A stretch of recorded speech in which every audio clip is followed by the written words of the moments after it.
नमस्कार साथियों।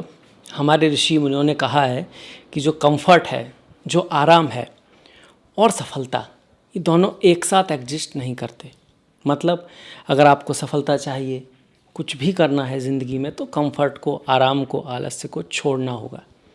और अगर आपको कंफर्ट चाहिए तो फिर सफलता को भूल जाओ। खैर, ये जो अप्रैल का महीना है बहुत विशेष है सभी के लिए, खासकर मीन राशि के लिए, क्योंकि इस महीने एक तो सूर्य जो होंगे वो उच्च के हो जाएंगे आपके। ये बहुत मेन इवेंट है इस महीने का। दूसरा, शनि अस्त रहने वाले हैं। कभी कभी ही साल में शनि अस्त होते हैं, जब सूर्य के पास जाते हैं, तो वही महीना होने वाला है अप्रैल। कब से कब तक? वैसे तो मार्च से स्टार्ट हो गए हैं, पर आपके 21 अप्रैल तक जो है शनि अस्त होंगे। इसके बारे में बात करेंगे। दूसरा बड़ा परिवर्तन आपका होगा शुक्र का। शुक्र जो हैं 20 अप्रैल तक तो मेष राशि में है, पर उसके बाद वो अपनी राशि में आएंगे। और 21 अप्रैल तक सूर्य भी अस्त है, तो एक तरह से आपके जहाँ सूर्य का अस्त समाप्त होता है वहीं से, लगभग वहीं से शुक्र भी अपनी राशि में आ जाएंगे, वृषभ राशि में आएंगे, जो एक अच्छी बात है। इसके रिजल्ट को देखने वाले हैं मीन के लिए। गुरु उसी तरह से आपके चतुर्थ भाव में मिथुन राशि में गोचर कर रहे हैं।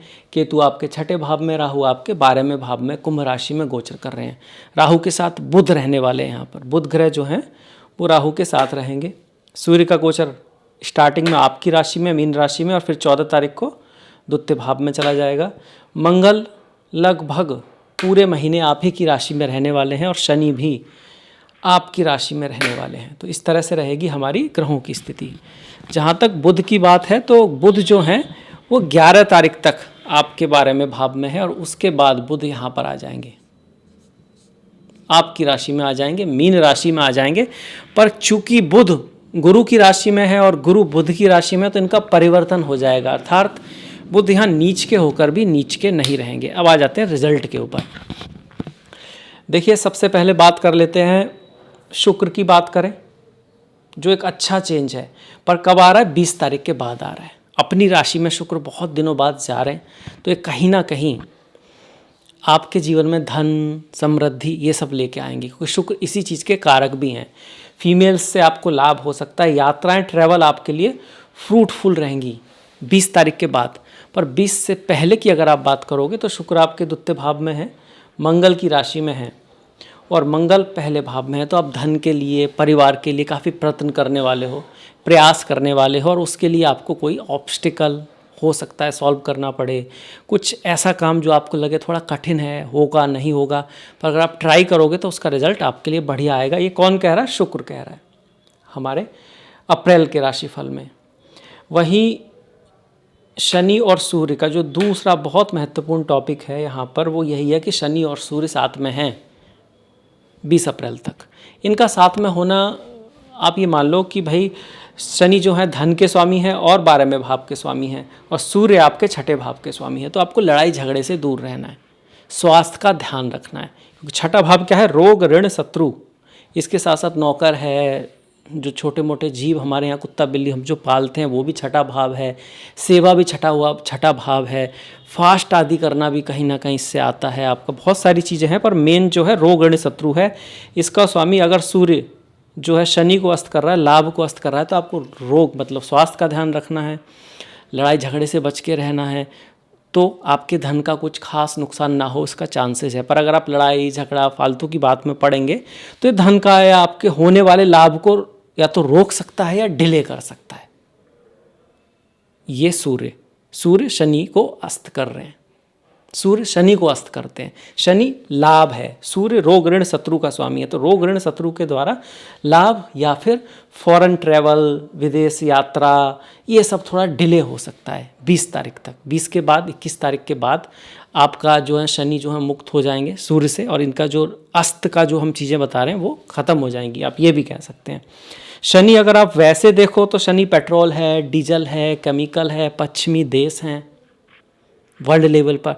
तो वहाँ पर 13 मार्च से लेकर और 21 अप्रैल तक का जो समय है, इन चीज़ों के लिए काफ़ी ज़्यादा खतरनाक कह सकते हो। वॉर लाइक सिचुएशन वहाँ पे रह सकती है, उतार चढ़ाव रह सकते हैं इन चीज़ों में। जो भी चीज़ शनि दिखाता है, शनि पश्चिमी देश है, पेट्रोल, डीजल, केमिकल, ये सारी चीज़ें ज़मीन के नीचे होती हैं, वो सब शनि है। शनि लोग जो गरीब लोग हैं ना या आम जनता है वो भी शनि है, तो उस पर भी काफ़ी प्रॉब्लम्स रह सकती हैं और हैं भी। अभी भी आप देखोगे तो चल रहा है ऐसा। आप America, Israel, Iran, Russia, Ukraine और इन सब में 13 मार्च के बाद से आप देख रहे होंगे चीज़ों में तेज़ी आई है। जो 21 अप्रैल तक का जो समय है वो काफ़ी ज़्यादा वर्ल्ड लेवल के लिए ख़तरनाक ही कहोगे आप। अब दूसरी बात है आपके लिए सिर्फ यही है कि रोग ऋण शत्रु का आपको थोड़ा सा ध्यान रखना है। लाभ के बारे में कोई भी जो निर्णय होगा, पैसे की जहाँ कोई बात आएगी तो आपको सोच समझ के बात करनी है। ऐसा ना हो कि जिससे लाभ होने वाला है उससे आपने लड़ाई कर दी, बॉस के साथ लड़ाई कर दी, अपने से बड़ों के साथ आप कह सकते हो, क्योंकि सूर्य ऑथोरिटी है, गवर्नमेंट है, इसका हमको ध्यान रखना होगा शनि सूर्य के अस्त होने से। वहीं मंगल पहले भाव में है, आपके चार्ट के अच्छे ग्रह हैं, कोई दिक्कत की बात नहीं है, बस थोड़ा क्रोध को आपको कंट्रोल करना है। मंगल धन के आने को दिखाते हैं, मंगल साथ में ही भाग्य का साथ भी देने को दिखाते हैं आपके लिए। आपके अंदर जोश भी रखेंगे, आपके अंदर उत्साह को भी लाएंगे मंगल यहाँ पर। तो मंगल का गोचर अच्छा है, शुभ है। पर चूंकि मंगल कभी कभी क्रोध दे देते हैं, वहीं आपका शनि और सूर्य अस्त भी हो रहा, तो इन सब चीज़ों से आप थोड़ा अगर बच जाएं तो मंगल का लाभ आप ले पाएंगे अप्रैल के महीने में। टोटल देखोगे तो 20 के बाद थोड़ा सा महीना अच्छा है, 20 तक हमको थोड़ा खास ख्याल रखना है। गुरु सेम ही चल रहे हैं, चौथे भाव में ही चल रहे हैं, पर इसमें एक परिवर्तन जो है 11 मार्च के बाद ही आ जाएगा, अप्रैल में रहेगा, वो है इनका वक्री से मार्गी होना, जो बहुत बड़ी बात है मीन और धनु के लिए, क्योंकि उनकी राशि ही गुरु की है। ये 3-4 महीने बाद हो रहा, तो लाइफ में कुछ नई चीज़ें स्टार्ट हो सकती हैं, किसी नई यात्रा की शुरुआत हो सकती है, लाइफ में एक नया चैप्टर खुल सकता है, कुछ चीज़ें जो रुकी हुई हैं उसमें कोई गति आ सकती है। 11 मार्च के बाद एक तरह का व्यक्ति को ये दिखाई दे क्या करना है क्या नहीं करना है, कम से कम अब के लिए इसकी संभावना बनती है। राशि के स्वामी का वक्री से मार्गी होना बहुत ज़्यादा अच्छा है, खासकर जिनका खुद का स्वामी वक्री है जन्म पत्री में, तो उनके लिए और भी अच्छा हो जाता है। इसके साथ साथ यहाँ बैठ के गुरु करियर के मामले में आपको हेल्प करेंगे, इनहेरिटेंस के मामले में हेल्प करेंगे, और फॉरेन ट्रैवल, विदेश खर्चा, इस सब को भी बढ़ा सकते हैं। स्वास्थ्य का भी हल्का सा ध्यान ही रखना है, क्योंकि 12वां भाव जहाँ एक तरफ आपको विदेश ले जाता है, बाहर ले जाता है, वीज़ा आदि के लिए अच्छा है, वहीं ये हॉस्पिटल का भी भाव है, तो हेल्थ का हल्का सा ध्यान तो रखना ही है।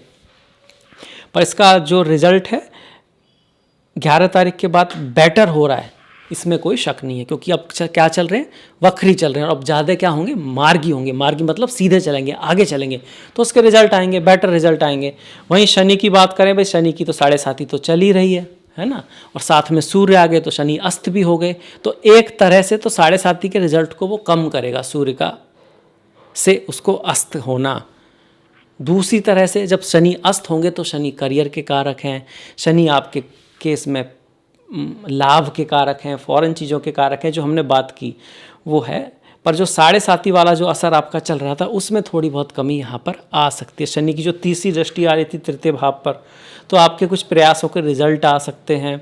शनि की जो 7वीं दृष्टि आपके बिजनेस पर आ रही है, व्यापार पर आ रही है, तो आपका फॉरेन से, विदेश से कोई व्यापार बिजनेस में आपको सफलता मिल सकती है, खास कर कि 20 तारीख के बाद, क्योंकि 20 के आसपास फिर बुध भी आपके पहले ही भाव में आ जाएंगे। 20 के आसपास हैं ये, आपका बुध आ रहे हैं आपके 11 तारीख के बाद आ रहे हैं, पर आपको ज़्यादा बेटर रिजल्ट जो बुध का मिलेगा वो 20 के बाद ही मिल पाएगा, क्योंकि तब शनि भी अस्त से एक तरह से आगे बढ़ने लग जाएंगे, गुरु जो हैं उसका रिजल्ट आपको मिल ही रहा है, तो 20 के बाद समय बेटर है। पर हाँ, ये कह सकते हैं कि बुध का जो गोचर है वो 11 के बाद थोड़ा आपके लिए पॉजिटिव हो रहा है। 11 से पहले हमको खास ख्याल रखना है, और 20 के बाद चीज़ें और अच्छी होंगी। इस महीने में हम इस तरह से शॉर्ट में अगर उसको करना हो तो इस तरह से समझ सकते हैं। जैसे जैसे हम 20 तारीख के आसपास जा रहे हैं, बहुत सारे ग्रह पहले भाव की तरफ बढ़ रहे हैं। शनि है ही, सूर्य भी यहाँ पर हैं, बुध भी हैं, मंगल भी हैं। ये इनमें से सूर्य आपके 14 तारीख को यहाँ निकल जाएंगे, पर ये 1, 2, 3 ग्रह यहाँ पर रहेंगे। जब बहुत सारे ग्रह पहली राशि में आते हैं तो आपके जीवन में कोई बड़ा परिवर्तन आता है। बड़ा परिवर्तन स्वास्थ्य को लेके हो सकता है, करियर को लेके हो सकता है, कुछ इवेंट हो सकते हैं, ज़िंदगी में महत्वपूर्ण चीज़ें आपके जीवन में घटित हो सकती हैं। पर इसका ज़्यादा रिजल्ट किसको मिलेगा, जिसके खुद की राशि में यहाँ पर पहले भाव में ये ग्रह बैठे होंगे और इनकी कोई दशा महादशा होगी। अगर ऐसा नहीं है तो कुछ खास रिजल्ट तो नहीं आएगा, कम रिजल्ट आएगा। फिर भी ये सारे ग्रह सप्तम भाव को देखेंगे तो मैरिज, शादी विवाह, बिजनेस में नई पार्टनरशिप को महीना ये बहुत दिखा रहा है। कोई नई चीज़ों का आना जीवन में, करियर के मामले में, बिजनेस के मामले में, इसका योग भी बहुत ज़्यादा है। किसकी वजह से बना हुआ है?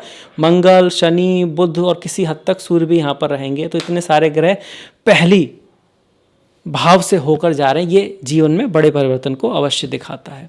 फिर 14 के बाद सूर्य हो जाएंगे उच्च के। छठे भाव का स्वामी द्वितीय भाव में जाके उच्च का होता है तो क्या कहता है कि रोग, ऋण, शत्रु, मेहनत, एफर्ट, हार्डवर्क के थ्रू, वाणी के थ्रू, प्रयासों के थ्रू, आपके डिसिप्लिन के थ्रू आपको सफलता मिलेगी, आसानी से नहीं। जैसे हमने शुरुआत में भी कहा था, कंफर्ट और सक्सेस एक साथ में काम नहीं करते। कुछ लोगों ने तो ये भी कहा है कि जो काम आपको करना कंफर्टेबल नहीं है उसको ज़रूर करना चाहिए, क्योंकि उससे ही आप सीखते हो कि भाई कैसे डिफ़िकल्ट कंडीशन में हमको रहना है, करना है। अगर हम उससे भागेंगे तो हम कभी सीख ही नहीं पाएंगे। तो ये कुछ ना कुछ ऐसा ही है। छठे भाव का स्वामी उच्च का हो रहा है। छठा भाव तो एफर्ट है, हार्डवर्क है, मेहनत है, प्रयास है, कंपटीशन है, तो उसके थ्रू धन प्राप्त हो सकता है, उसके थ्रू कुछ अचीव हो सकता है। इस चीज़ को दिखा रहे हैं सूर्य जब वो हो जा रहे हैं उच्च के 14 तारीख के बाद। शुक्र की हमने शुरुआत की कि शुक्र जो हैं 20 तारीख के बाद अपनी राशि में आ रहे हैं, तृतीय भाव में आ रहे हैं। तो ट्रैवल, यात्रा, अगर आप किसी ऐसे काम में हैं जहाँ आप कम्युनिकेट करते हैं, जहाँ आप कुछ बोलते हैं, बताते हैं, लिखते हैं, क्रिएट करते हैं, स्पोर्ट्स में हैं, डिज़ाइन में हैं, आर्ट में हैं, इस तरह का कोई काम है, तो उसके लिए फिर 20 के बाद आपका बहुत ही ज़्यादा अच्छा रिजल्ट यहाँ पे आ रहा है। क्यों? एक तो शुक्र हो गए अपनी राशि के, दूसरा शनि हो गए मुक्त, अस्त नहीं रहे, और गुरु तो आपके वक्री से मार्गी हो ही चुके हैं। राहु केतु वहीं पर है जहाँ पर थे। थोड़ा सा ध्यान जरूर रखना है। वैसे राहु 12वें भाव में बैठे हुए हैं तो यात्रा, ट्रैवल तो कराते हैं, थोड़ा माइंड को हल्का सा डिस्टर्ब भी रखते हैं। आपको थोड़ा सा फोकस रहना होगा अपने गोल के प्रति, लक्ष्य के प्रति, तो राहु का रिजल्ट आपको बेटर मिलेगा। कुछ तिथियां हैं जो थोड़ी महत्वपूर्ण है, जैसे कि चंद्र केतु का योग 26-27 को है। इस दिन आपने मन को थोड़ा स्टेबल रखना है, मन थोड़ा सा अशांत रह सकता है, थोड़े आप इमोशन में भी आ सकते हो, मेनली डिप्रेशन टाइप का, मतलब थोड़ा सा मन का कम उत्सुकता का होना, एनर्जी कम होना, ये आपको देखने को मिलेगा 26 और 27 को। इसी तरह से ज़्यादा इम्पल्स में, गुस्से में, क्रोध में या फिर जल्दबाजी में गलती होने का चांस बनता है 15, 16 और 17 को।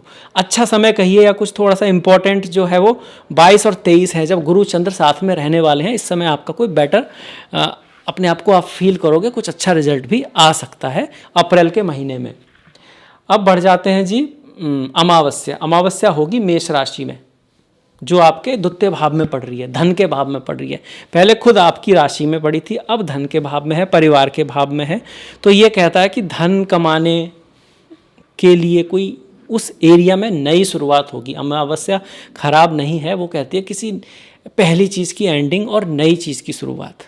एंडिंग हमेशा थोड़ी सी डिफ़िकल्ट होती है, वो बात अलग है। धन है, फैमिली है, वाणी है, परिवार है, वहाँ कुछ चीज़ें एंड हो सकती हैं, कुछ चीज़ें स्टार्ट होंगी।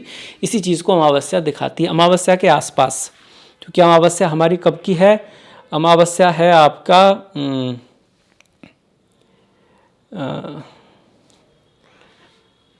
15 तारीख के आसपास आपकी अमावस्या पड़ रही है। मोहिनी एकादशी, मासिक वैशाखी, अमावस्या 17 तारीख की है। तो 15, 16, 17 जो यहाँ पे मैंने लिखा भी है, 15, 16, 17 ये जो तारीखें हैं, थोड़ा सा संभल के चलने की आवश्यकता आपको रहेगी। अब चलते हैं त्योहारों की तरफ। 2 तारीख को हनुमान जयंती है, 14 तारीख को बैसाखी है और 19 तारीख को अक्षय तृतीया है। अक्षय तृतीया वो दिन होता है जिस दिन चंद्रमा उच्च के होते हैं, सूर्य भी उच्च के होते हैं। इसको शुभ मानते हैं लोग, सोना वगैरह खरीदते हैं या किसी चीज़ की स्टार्टिंग करते हैं तो कहते हैं कि वो चीज़ हमेशा चलेगी, रुकेगी, टिकेगी। पर इस महीने आप देखोगे तो चूँकि सूर्य जो हैं इससे पहले अस्त हैं और पिछले महीने ग्रहण पड़े हुए हैं, तो कहीं ना कहीं वॉलेटाइल समय है, इवन दो अक्षय तृतीया तो है।